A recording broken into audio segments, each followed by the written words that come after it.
Yes, people. So today we're talking about how to stand out at non-league level, especially at step 3 and above. Let's go. So I want to talk about how to rate yourself in order for you to ensure that you're hitting the targets, in order for you to basically stand out and make sure the manager plays you next game. And also, how could you bet yourself in order for you to hit the 10 or 9 above rating?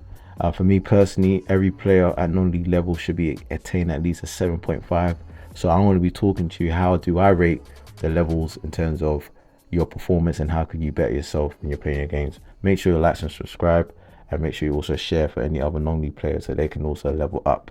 So let's put things in perspective. Non-league, especially when I'm talking about step 4, step 3, you know, that sort of level of football, it's not easy. You understand? A lot of players, when I speak to them and they say, oh no, step 3 is easy, man, these men are dead, look, he's heavy, blah blah blah blah. I'm like, yeah, they may not be techie or whatever, but these guys will give you a solid 7. You understand? They'll give the gaffer a solid 7. So when managers say to me, yo, Prince, who's he play for? And I say, well, he's played here, he's here, there. And they go and check on their CV and they say they've been to pure clubs and they're not be able to manage at least average 30 league games in the season. You can see why, because managers want players that can give them a sustained level throughout the season. There's great talented players I've seen play at that level, but they are always fluctuating between a 4 and a 6, and they probably have 110 that makes them think, you know what, I should be playing higher, let me contact some agents. No, my friend, if you could play 30 games in non-league and average at least 7.5, then potentially you could look at stepping up. So I want to go through how I rate these levels and see where you kind of fit in these categories and where you can improve. So let's start from the lowest one, which is 4.1 rating, which is poor to very poor. If you are hitting these levels, this is basically if you are bad, making critical errors that could be, always your side is making the most, conceding of the goals, you're not impacting the game very little, your performance below expectations from the manager. These are tips that you need to do in order for you to step up. So number one, you got to reflect on the performance. You need to identify the areas of your improvement. So if it's 1v1s, you're getting cooked, work on that. So you need to address the weakness of your game, and also be open to seek guidance from your coach. Or if you need any other guidance, you can contact myself, and I can also do sessions for yourself where you can elevate your performance.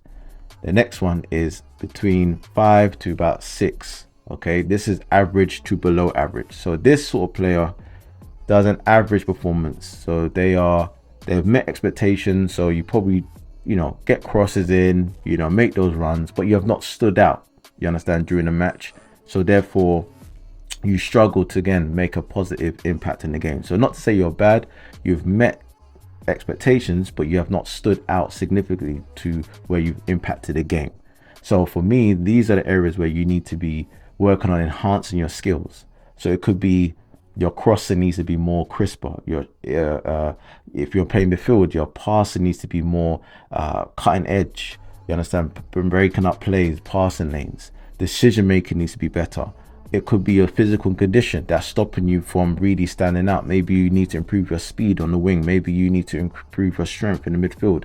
These are ways that you need to look at, and also seek again analysis and analyze your performance and focus on those areas of your game where you can make meaningful contributions to the match. So stop doing these rondo, these bare cones drills that, you understand, these are for maintenance, but you need to be working on game specific drills. So you need to ditch some of these one-to-one coaches that's just doing these nonsense.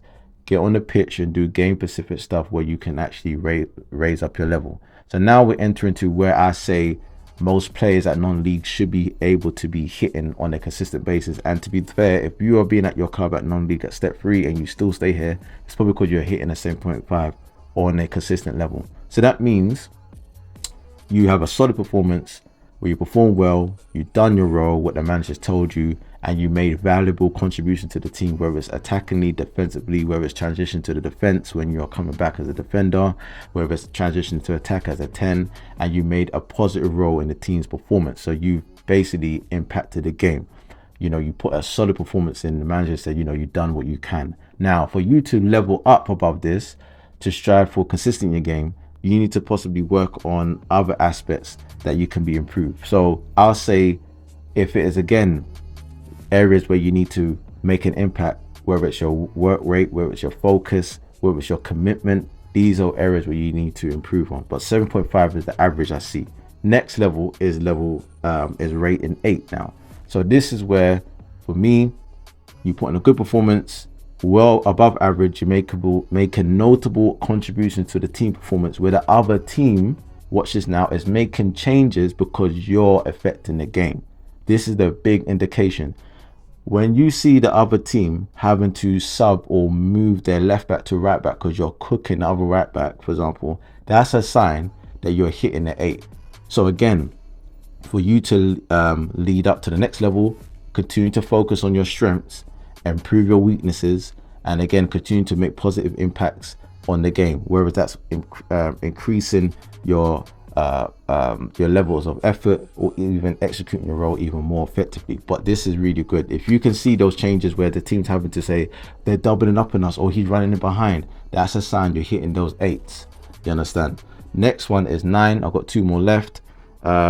So at level 9, which is outstanding, this is where you as a player has been exceptional throughout the game. I'm talking from the time of the whistle get kick off to the end, to the 80th minute when you get subbed or whatever it may be, and you're consistently influencing their game, making key contributions.